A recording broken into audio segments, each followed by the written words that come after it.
Merci Safi de cet honneur que vous me faites de passer sur votre chaîne. Safi, moi je m'appelle Oumarou Malaïteke.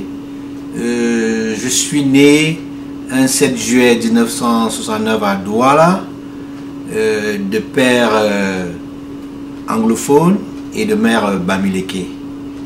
Et j'ai fait mes études primaires à Douala, principalement à l'école Camberto, où j'ai obtenu mon certificat d'études primaires.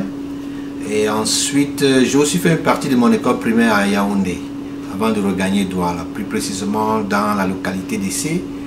Et après, je suis revenu à Douala. De Douala, je me suis retrouvé à l'école publique francophone de Boya. C'est effectivement là où j'ai eu mon CPE. Et j'ai passé le concours d'entrée au lycée bilingue de Boya, où j'ai passé de la 6e en terminale, où j'ai obtenu mon baccalauréat et en 1990, et je suis rentré à l'université de Yaoundé. Et après 4 ans passés à l'université de Yaoundé, j'ai obtenu ma licence en droit privé francophone. Et par la suite, je suis revenu à Douala, où j'ai passé un stage d'avocat dans le cabinet de maître Fou Johnso. C'était le cabinet Soetelao. Après 2 ans de stage, j'ai été admis au grand tableau. Donc je suis passé, mon stage d'avocat a eu lieu, c'était le 2 janvier 1997, que j'étais admis comme avocat stagiaire. Et le 10 novembre 1999, j'étais avocat plein, donc inscrit au grand tableau. Donc j'ai exercé pendant plus de 10 ans au barreau du Cameroun avant de me retrouver ici aux États-Unis. Alors dites-nous, dans quelles conditions partez-vous du Cameroun pour les États-Unis et qu'est-ce qui vous motive à quitter le Cameroun? Non, effectivement, je ne peux pas dire que je suis parti du Cameroun pour une série de formations. D'abord, je me suis rendu à Londres, là où j'ai fait une formation dans les droits de l'homme. Et j'ai fait London School of Economics à Londres, là où j'ai passé un bon bout de temps. Je suis rentré à Douala. Et après, je suis venu encore aux États-Unis pour faire une autre formation. Cette fois-ci, c'était avec Institute for United States Law, où j'ai fait cette formation. Et je suis rentré au Cameroun. On m'a encore invité pour venir faire encore une autre formation. Et pendant que je suis revenu pour faire la formation pour la 2e fois, et compte tenu des circonstances indépendantes de ma volonté, je me suis trouvé obligé de rester ici aux États-Unis. Alors, votre intégration, comment est-ce qu'elle s'est passée aux États-Unis? L'intégration, au début, ça n'a pas été facile. Vous voyez quelqu'un qui est avec son cabinet d'avocat et qui est avec des collaborateurs avec qui il travaillait et qui subitement se retrouve en dehors de tout cet environnement. Bien évidemment, ça ne va pas être facile. Mais grâce à Dieu, grâce au soutien de ma famille et des amis que j'ai trouvés ici sur place, j'ai pu d'une manière ou d'une autre m'intégrer. Alors maintenant, qu'est-ce que vous faites aux États-Unis? Est-ce que vous arrivez aux États-Unis? Vous avez commencé par un boulot facile? Est-ce que vous continuez d'exercer comme avocat aux États-Unis? Non, comme toute, comment dirais-je, comme toute personne qui arrive dans un pays où le système n'est pas le même que chez nous, vous ne pouvez pas directement rentrer dans votre domaine. Vous comprenez un peu quoi. Donc, mais qu'à cela ne tienne, vous êtes obligé de survivre. Et pour survivre, vous êtes obligé d'être humble. Et moi, j'ai appris l'humilité depuis l'enfance. Donc, et compte tenu de mon background, je sais là où je viens. Je n'ai pas eu beaucoup de difficultés, tu vois, à me reconvertir. Mais qu'à cela ne tienne, je pense qu'aujourd'hui, je suis sur le droit chemin pour regagner ce que j'avais l'habitude de faire, c'est-à-dire le métier d'avocat.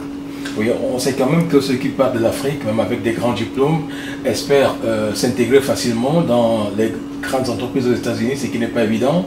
On les voit faire des petits métiers, des petits boulots, quitte à ce que demain soit meilleur. Est-ce que c'est votre cas? Si c'est le cas, quel est le petit boulot que vous avez fait aux États-Unis? Oh, le petit boulot que j'ai eu à faire aux États-Unis, vous savez, effectivement, quand vous arrivez, vous ne pouvez pas... le système ici, ils ont fait le système de telle manière que pour limiter la concurrence. Donc quand vous arrivez ici, vous êtes obligé de passez par leur système, c'est-à-dire par leur système d'éducation.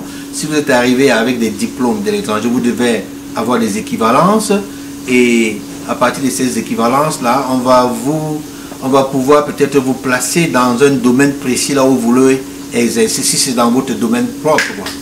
Mais qu'à cela ne tienne, j'ai eu à faire pas mal de petits boulots. Je travaillais, sans vous mentir, je travaillais dans des magasins.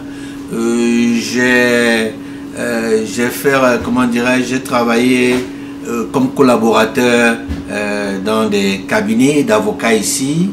Et effectivement, et à l'heure actuelle, je continue également. J'ai également travaillé dans les assurances.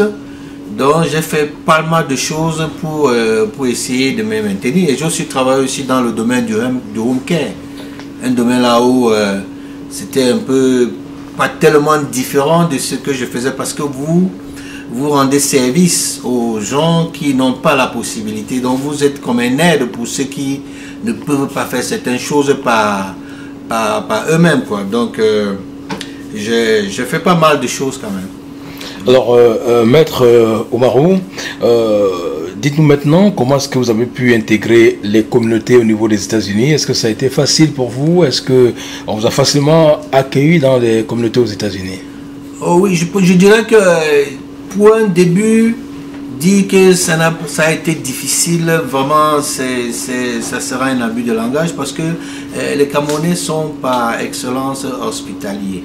Je pense que j'ai eu un accueil chaleureux auprès de nos compatriotes partout où je me suis rendu. En l'occurrence, ici aux États-Unis, il y a la communauté de mon père qui existe. Dans cette communauté, j'ai rencontré des petits frères, j'ai rencontré des grands frères qu'on s'est connus au pays avant de me retrouver ici. Donc, je ne peux pas dire que je n'ai pas rencontré vraiment pas de difficultés en tant que tel.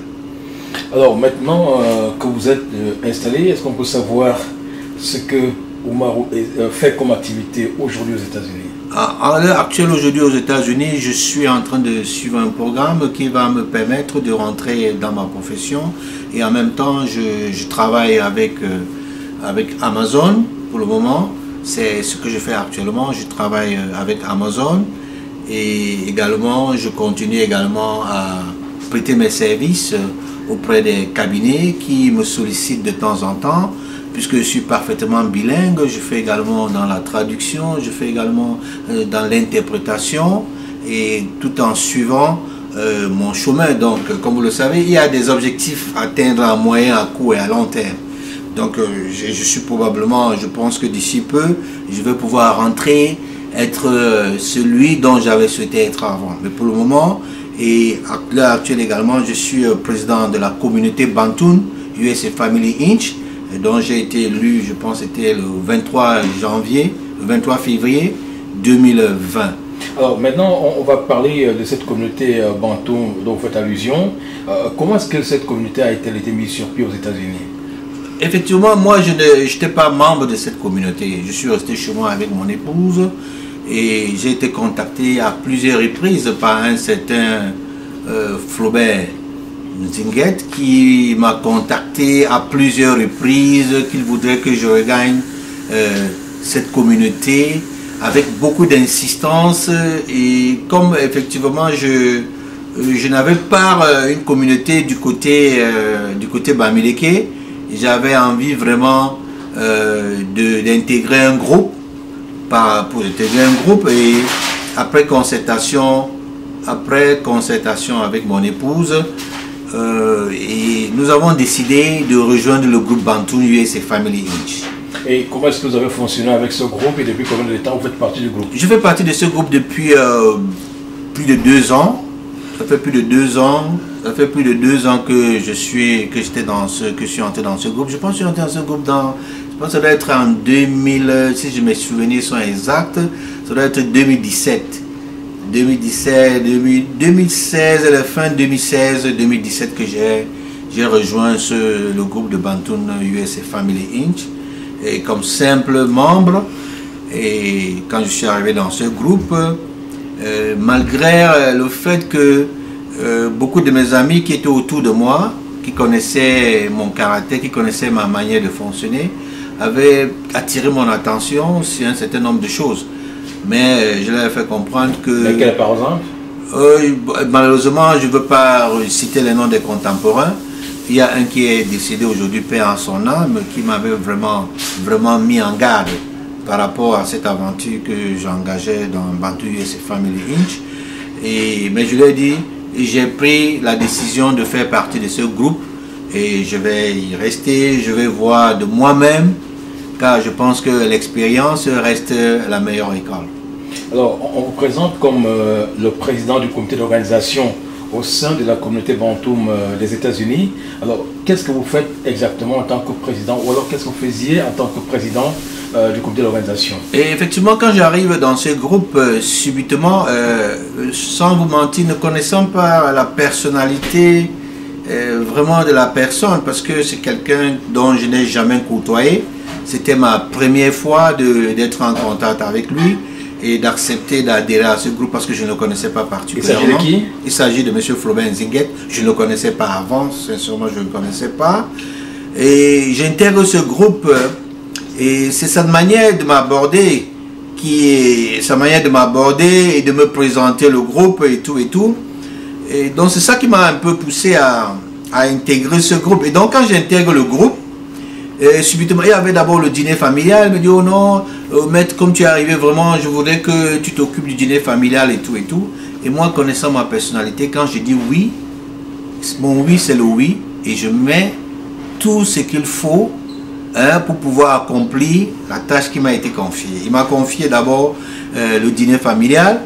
Donc j'ai assumé cette fonction avec brio. Je pense que Safi, toi-même, c'était peut-être la première fois que je venais en contact avec vous lors de ce dîner familial qui, pour moi, a été bien. Ça a été un succès, même s'il y a eu quelques dérapages, mais je pense que dans l'ensemble, ce dîner familial n'était pas mal. Et après ce dîner familial, il y a eu le fundraising. Il fallait maintenant créer l'adduction d'eau à Bantoum. Là encore, il m'a sollicité et moi, étant quelqu'un qui aime apporter son appui aux œuvres humanitaires, parce qu'il s'agissait quand même d'aider une communauté qui avait un problème sérieux dans l'eau, parce que vous savez, l'eau c'est la vie, avec les maladies et ainsi de suite. Donc j'ai accepté être président du comité d'organisation de ce fundraising, de ce gala fundraising pour l'adduction d'eau à Bantoum. Et j'ai parcouru, je pense que presque tout le DMV. Pour la première fois, beaucoup de gens m'ont vu à l'œuvre, beaucoup de gens qui ne me connaissent pas m'ont découvert. Et je pense que je me suis mis à 90% pour que cette soirée soit une réussite, malgré les dérapages qui ont survenu par la suite, quoi. Alors, vous vous êtes présenté en début d'entretien comme le président de la communauté Bantoum des États-Unis. On est un peu embarrassé parce qu'il existe un président, selon les informations que nous avons reçues, M. Nzinguet Flaubert continue d'être président. Comment est-ce que vous devenez président de cette communauté alors qu'il existe un autre président? Je vais expliquer. Après notre fundraising, parce que le problème commence même à partir du fundraising. Le jour où nous avons eu le fundraising, lors de la soirée de gala, M. Nzinguet a fabriqué un coffre avec une clé que lui-même il a pris soin d'amener dans la salle. Il a dit, oh, tout l'argent qu'on va donner, on va mettre dans ce coffre. Et on s'attendait qu'à la fin de la soirée de gala, les gens devaient se retrouver pour ouvrir le coffre et faire les comptes pour assurer la transparence.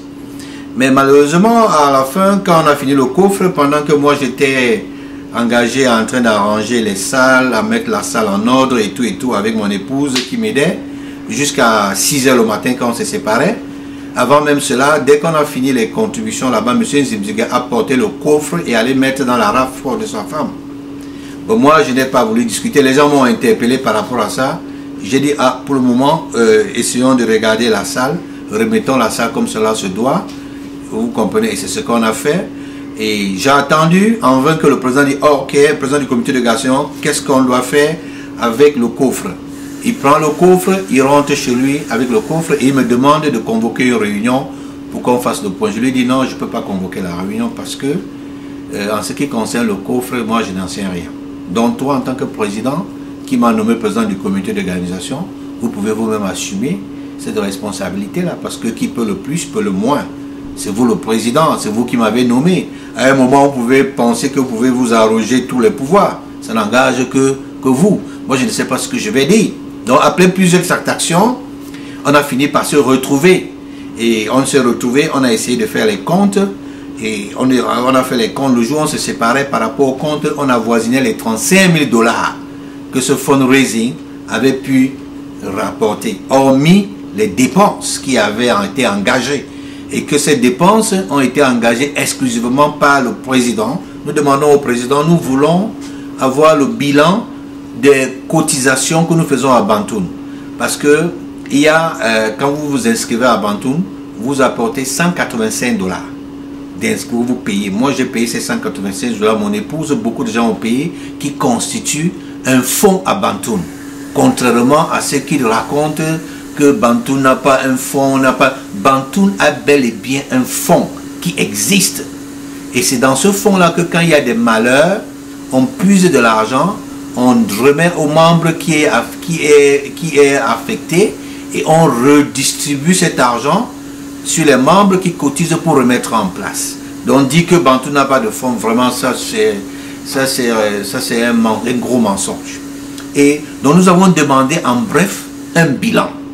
Et comme nous avons commencé à insister pour demander le bilan, lui, il est allé prendre une décision. Ok, non, il nous a dit qu'il a suspendu 9 personnes sur une base d'une constitution, que c'est lui-même qui reste.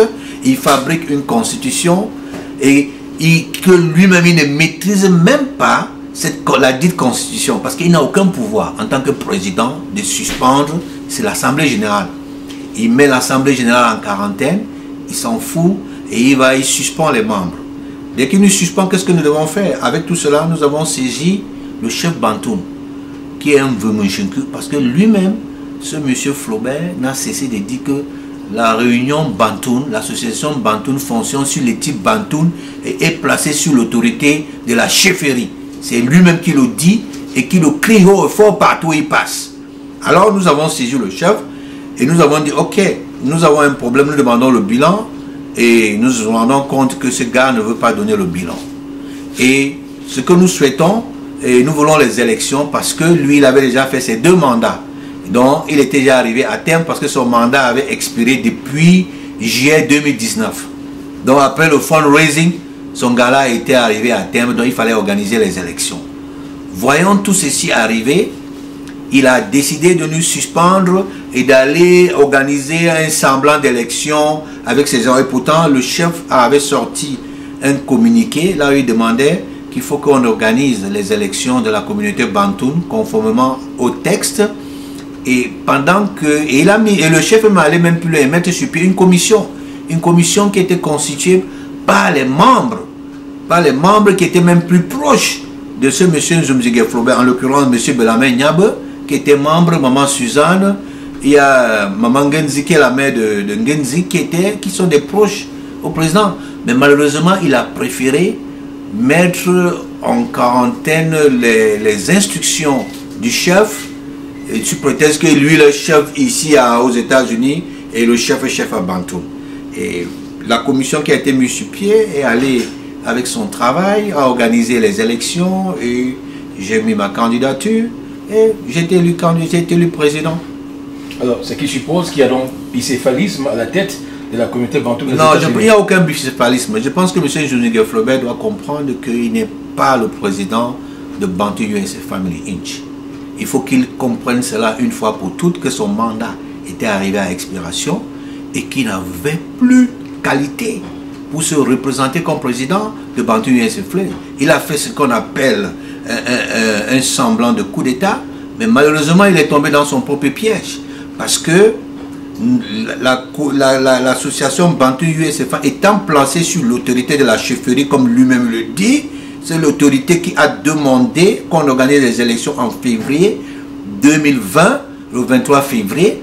Il a préféré anticiper et rester chez lui là-bas, organiser les élections sous prétexte que le chez lui ce n'est pas... pourtant, le chez lui, il a enregistré cette association Et il a mis l'adresse de chez lui. Mais il pense que le fait qu'il a enregistré cette association et mettre l'adresse de chez lui veut dire que ça devient une propriété privée.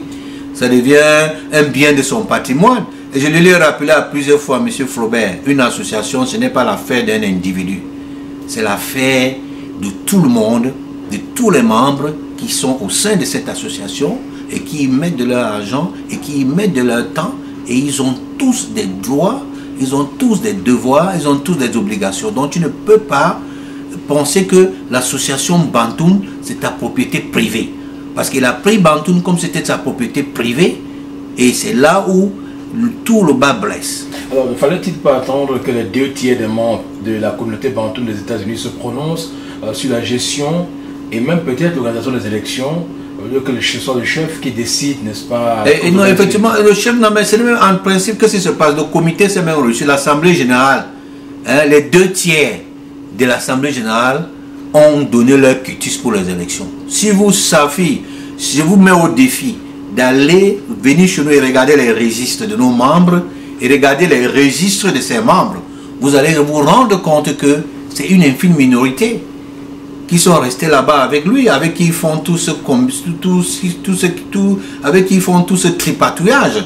Parce que le véritable problème, c'est parce que ce garçon ne veut pas rendre compte de la gestion financière de cette association, qu'il a fait tout ce qu'il a fait. En même temps, des langues estiment que vous n'êtes pas bantoum, vous êtes anglophone. Non, ça c'est encore un faux débat. Ça c'est encore un faux débat. Vous comprenez un peu? Parce que quand vous regardez les statuts, je ne suis pas bantoum, mais je suis quand même un côté bamileke. Ma mère est de Banunga. Moi-même, mon nom, je suis un Tabosa, je suis un prince Banunga. Lui-même qu'il parle là, je ne suis même pas sûr que lui-même il est bantoum. Hein? Les rumeurs courent que lui-même c'est un Bassamba. Tu vois un peu quoi? Et ici, il parle même de Bantoum. Il oublie même que là où il est là, il ne peut même plus parler au nom de Bantoum parce qu'il a renoncé même à sa nationalité camerounaise. Il a pris la nationalité américaine. Est-ce qu'il avait même encore même qualité de venir parler encore un jour au nom de cette association? Jusqu'à dire qu'il va même déclencher des contentieux. Voilà quelqu'un qui renonce. Il a renoncé même à sa nationalité camerounaise. Donc ça veut dire qu'il n'est même plus Bantoum. Vous comprenez? Ça c'est un faux débat. Et ce n'est même pas la première fois qu'il soulève ce genre de problème. Alors, comment expliquer qu'aujourd'hui, la communauté Bantoum soit effritée, qu'on ait la communauté Bantoum 123, le Bantoum dirigé par Flaubert Ziguel et un Bantoum dirigé par vous-même? Je vais vous dire, c'est un personnage, je manque vraiment les noms pour le qualifier. Partout où il est, il a un seul objectif. Soit il est président ou rien. Voilà ce qui lui caractérise. Avant d'arriver même à Bantoum, ce garçon a été à Banganté. Banganté a connu des problèmes à cause de lui. Il était dans l'Ondé. Ndé a connu des problèmes à cause de lui. Il était à Mukombo. Mukombo, c'est la même chose. Il était, hier c'était Bantoum. Bantoum s'est divisé en deux. Bantoum 123 et Bantoum US et Family Inch. Et quand Bantoum s'est même divisé, ce monsieur a appelé le chef pour qu'il intervienne, pour que les Bantoum puissent liquider le compte qui reliait les deux groupes, à savoir 123 qui sont partis. Ils avaient la trésorerie, ils ont fait les comptes et ils ont tiré un chèque qu'ils ont remis à ce monsieur. Mais aujourd'hui, quand d'autres membres qui se réveillent disent que non, nous ne pouvons plus faire partie de vous, nous allons maintenant avoir notre part d'association, ou bien nous faisons plus. Il dit non, il n'y a plus de fonds, il n'y a pas d'argent à Bantoum, il n'y a pas ceci. Il oublie que il y a tout, les textes, on connaît combien il y avait dans Bantoum. Le véritable problème qui se pose ici aujourd'hui, c'est que ce garçon pense que s'il n'est pas président quelque part, cet endroit-là ne peut pas marcher. Et il pense aussi qu'il a le monopole de la vérité. C'est ça même le plus grand danger. Il pense qu'il est sage, qu'il est l'alpha et l'oméga. Parce que si vous êtes des amis, lui et moi, on était en bon terme, il m'appelait tous les jours que Dieu a créé. Mais simplement parce que j'ai commencé à le critiquer, ou bien à ne plus voir dans la même direction que lui. Il a trouvé que non, ça c'est un ennemi maintenant. Il a même déclaré que je suis son ennemi et tout et tout. Je lui ai dit, mon frère, je suis désolé. Ce n'est pas parce qu'on ne partage pas le même point de vue sur un certain nombre de choses que tu penses que je dois devenir son ennemi. Et c'est comme ça partout. Même son ami et frère Belhamel. Aujourd'hui, parce que Belhamel ne prend pas la même position comme lui, il faut qu'ils se mettent ensemble. Je voudrais aussi dire que ce garçon a détruit la SAGIC.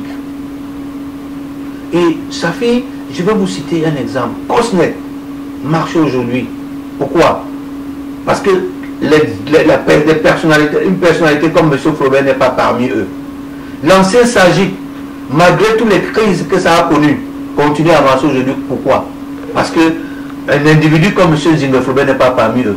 Mais la SAGIC, dont M. Nzingue faisait partie, parce qu'il voulait être président, il a passé son temps à opposer. Oh, M. Bianda, le Pathé Yonke, les banques, raconter tout un tas d'histoires pour dénigrer les gens. Et vous voulez maintenant m'embarquer dans cette... je lui ai dit, mon frère, je ne suis pas venu ici pour combattre les gens.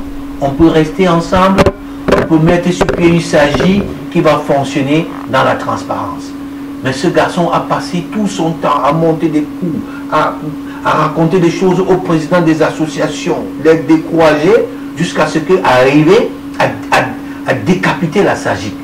Et aujourd'hui, il est fier de venir rester sur un plateau à dire, quand je suis parti de la SAGIC est tombée. La SAGIC est tombée à cause de lui. Parce qu'il a raconté des tas de choses, il a créé le doute dans l'esprit des gens. Quand vous êtes dans un milieu et que vous vous sentez que dans ce milieu, ça ne tient pas, vous vous retirez et vous restez à l'écart. Mais il a passé son temps à mettre les uns contre les autres. À un moment, mais les gens trouvent que non. Si on continue à être dans ce milieu avec ce bonhomme, et quand il a senti qu'il a fini de faire son job, il s'est retiré. Il dit que je me retire, il dit qu'il a démissionné, il n'est plus le vice-président de la SAGIC. Et aujourd'hui, il est dehors, en train de courir de maison en maison pour les gens, pour dire que, oh, ils ont mis sur pied une SAGIC, si les gens meurent, c'est 8 000 $ qu'on va donner. Il est partout là dehors, pour en train de faire, parce que il est assoiffé de pouvoir. Un assoiffé de pouvoir. Secrétaire général de Konsamba, Konsamba s'est disloqué. Partout où il passe, c'est la dislocation. Partout où il passe, c'est le désordre. Mais c'est quoi ça? On ne peut pas continuer avec ce genre de personnalité. Et Chafi, je voudrais que désormais, quand vous voulez inviter des gens sur votre plateau, vraiment il faut inviter des personnes sérieuses qui vont venir apporter quelque chose à la communauté camerounaise. Pour ceux qui ont déjà renoncé à leur nationalité, au lieu de venir même construire la communauté, ils sèment plutôt le désordre. Moi, ça, c'est vraiment inconcevable. Hein? Alors, Maître Oumarou, vous êtes aujourd'hui président, comme vous l'avez révélé tout à l'heure. Alors, qu'est-ce que vous comptez faire maintenant pour que Bantoum soit vraiment une famille? Est-ce que vous allez rassembler toutes les divisions? Très belle question, Safi. Vraiment, quand même lors de ma campagne, j'ai dit que ma campagne était placée sous le signe de l'unité. Mon objectif, c'est que tous les enfants Bantoum doivent se mettre ensemble. Parce que l'union fait la force. Et c'est ça. Et aujourd'hui, je suis en train de travailler avec acharnement pour que cette unité de Bantoum qui a été divisée et que c'est lui, ce M. Flaubert Nzingue, qui est à l'origine de cette division, parce que s'il n'est pas président quelque part, ça ne passe pas. Nous sommes en train de travailler et je pense que cette unité de Bantoum se fera. Parce que je pense que si Bantoum s'unifie, ils se mettent ensemble, non seulement Bantoum USC, se met ensemble avec les autres fils Bantoum dans d'autres coins du monde, peuvent se réunir ensemble pour faire des grandes choses à Bantoum. Parce que je pense que quand une communauté se met ensemble, tous les enfants, les fils d'une communauté se mettent ensemble, ils peuvent faire un grand projet. Je vous prends un exemple. Quand vous regardez un projet d'adduction d'eau que ce monsieur prétend en train de réaliser à Bantoum, il va faire un puits sauvage, il dit que ça c'est un mini château et tout et tout. Il oublie qu'on connaît la différence entre un château d'eau, on connaît la différence entre une adduction, on connaît toutes ces différences. Alors justement à propos de ce fundraising qui a généré un peu d'argent pour ce forage à Bantoum, qu'est-ce qu'il en est exactement? Où est-ce qu'on en est avec les travaux? Est-ce que vous-même vous suivez ces travaux, vous qui avez été l'un des acteurs? Il s'est accaparé tout. Ça, c'est un homme qui pense que, en le voyant faire, vous pouvez penser que cet argent est sorti de sa poche. Il oublie que c'est la sueur de plusieurs personnes. Il a pris et fait de ça une histoire, une affaire personnelle. C'est devenu une glorification personnelle. Allez regarder, pour un petit projet d'adduction d'eau de rien du tout, il a sorti une plaque pour dire les travaux Banganté et il met son nom là-bas, Nzingue. Comme si c'était lui qui a sorti l'argent de sa poche pour faire cela avec. C'est regrettable. C'est même une insulte. Les travaux, ça ce n'est pas ce qu'on pensait faire pour Bantoum. Il était question de faire 10 forages à Bantoum, c'est-à-dire 10 points d'eau à Bantoum, parce que c'est un grand village. Vous comprenez pourquoi? Donc c'était l'objectif de faire 10 points d'eau. Mais compte tenu de sa gabégie financière, de sa manière de gérer l'argent que les gens ont souffert pour mettre sur pied, il ne peut pas donner le bilan. Pourquoi? Parce qu'il a peur, parce qu'il y a des choses qu'il a eu à faire. Il n'a pas pris à cœur cette communauté bantoune dont il dit tant aimer. Il s'est lancé dans le gaspillage des fonds que les gens ont tant souffert pour mettre sur pied sa vie. Je ne peux pas vous expliquer ça. Et c'est ça qui me fait le plus mal. Que pour un projet d'adduction d'eau, là où moi-même que je vous parle Banti, en plein hiver, j'ai sacrifié mon travail, j'ai sacrifié ma famille. J'étais dehors tous les jours que Dieu a créé parce que je voulais effectivement que ça soit quelque chose là où on ressort. Mais imaginez-vous, sur 35 000 $, il vient dire qu'il n'y a que 10 000 $. Qu'est-ce que 10 000 $ peut faire pour vraiment mettre l'eau à Bantoum? Qu'est-ce que 10 000 $ peut faire? C'est pour cela que vous voyez, il est là en train de faire un bricolage artisanal. C'est des villageois qui sont en train de creuser des puits. Et si vous vous souvenez bien, allez sur les réseaux sociaux, vous allez vous-même voir. Promesse a été faite, dans 30 jours, l'eau coulera à Bantoum. Non, 30 jours, ben, ça c'est trop. De quelle eau? De quelle eau parle-t-on, sa fille? De quelle eau parle-t-on? Le puits qu'on crée dans le quartier partout, c'est ça que Bantoum USA Family Inch peut offrir à cette communauté. Moi je pense que la sagesse aurait voulu, pour quelqu'un qui est réfléchi, quand vous ne pouvez pas faire quelque chose, hein, comme on dit en anglais, back up, hein, et préparez-vous pour voir comment est-ce qu'on peut rebondir. Hein? Moi je connais les communautés qui ont fait des fundraising ici pour réaliser des projets d'addition d'eau dans leur localité. Mais à un moment ils se sont rendus compte que l'argent qu'ils ont, presque 20 000 $, ça ne peut pas faire ce qu'ils veulent pour satisfaire la population. Hein? Ils ont préféré sous-soir, garder cet argent et voir comment est-ce qu'ils pourront peut-être trouver d'autres fonds dans l'avenir, hein, et réaliser quelque chose qui va servir, hein, aux populations. Moi je pense que ça c'est même une insulte. Moi je pense que ça c'est une insulte. Non seulement aux populations du DMV, à la communauté camerounaise du DMV qui ont répondu à cet appel. Mais c'est aussi une insulte pour les Bantouns en général. Mais pour voir ce genre de projet, qu'un seul individu, je dis bien un seul individu, hein, dont je tiens le nom ici, a réalisé l'adduction d'eau dans la même localité.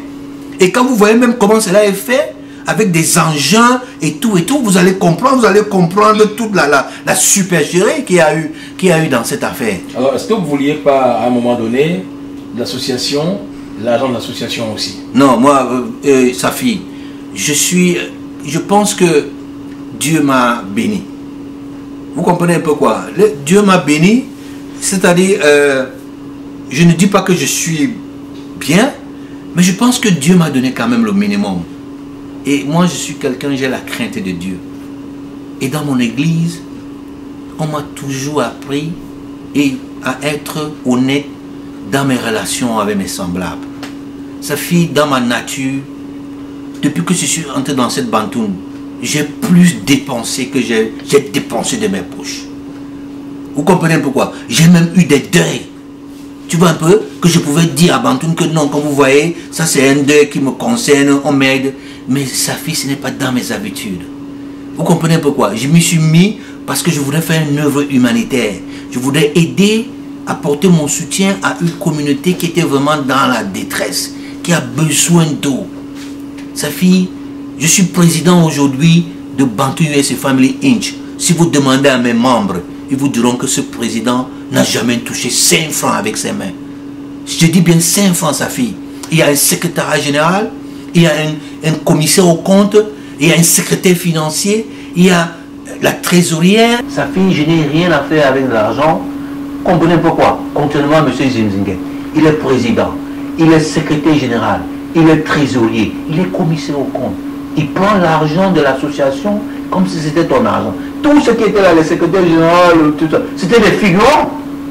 Ce n'est pas comme ça comment j'ai une association. On entre en association, on paie, on nous donne aucun compte rendu. Pas du tout. Et je lui mets au défi, sa fille. C'est un défi que je lui lance.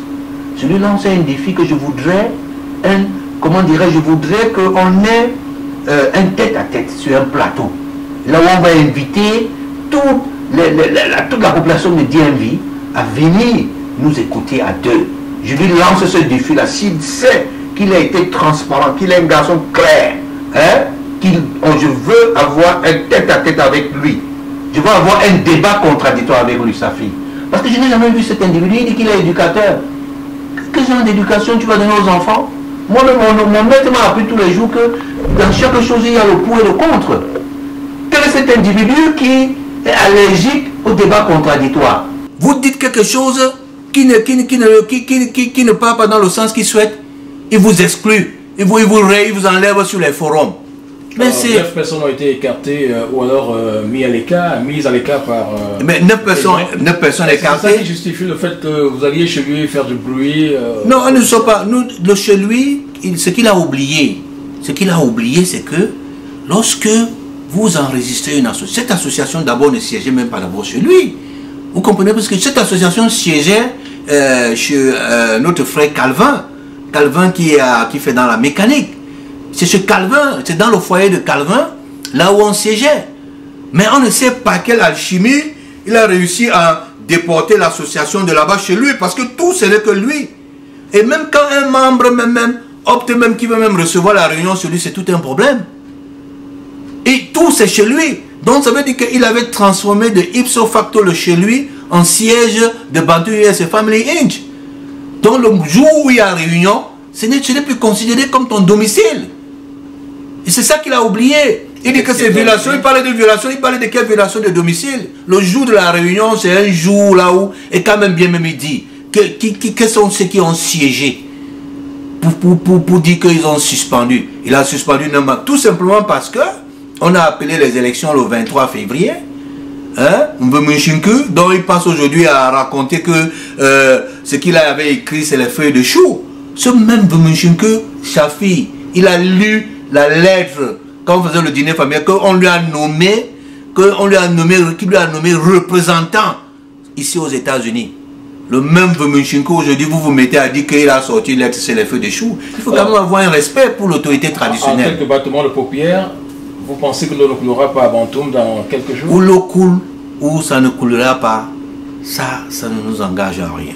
Alors, Maître Oumarou, on va bientôt se séparer. Quel est le message fort que vous pouvez bien adresser aujourd'hui à la communauté Bantoum des États-Unis et à tous ceux qui vous regardent?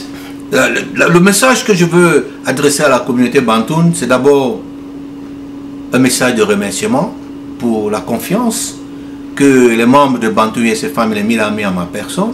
Et je voudrais s'il est dit de manière solennelle qu'ils ne seront pas déçus. Et je suis le genre de personne qui parle peu. Moi, je pense que c'est l'action. L'homme, c'est l'action. Ce n'est pas parler, dire c'est ce qui va faire quoi que ce soit. Mais je pense que, ensemble, comme nous avons commencé, et pour l'honneur de ce chef Bantoum, qui aujourd'hui traînait dans la boue, on ne sait pourquoi, tous les enfants Bantoum doivent s'unir pour barrer la voie à cet imposteur qui pense que sans lui, rien ne peut se faire, qui passe son temps à apporter la division, qui passe son temps à opposer les uns contre les autres, jusqu'au niveau des chefs opposés. Aujourd'hui c'était le chef Vunkonta, et demain c'est maintenant le chef Vunmunchu, qui racontait du n'importe quoi. Moi je pense sincèrement que les enfants Bantoum, nous devons nous unir. Nous devons nous unir autour de notre chef pour apporter notre soutien et vraiment développer Bantoum. Merci, on se retrouve à une autre occasion pour parler de l'actualité de vos différentes communautés. On vous souhaite bien des choses à la tête de cette communauté. Merci Safi, merci pour cette occasion que vous m'avez donnée de m'adresser à vos nombreux téléspectateurs qui nous suivent en ce moment. Et vraiment je suis très honoré et je vous souhaite bon vent dans tout ce que vous faites.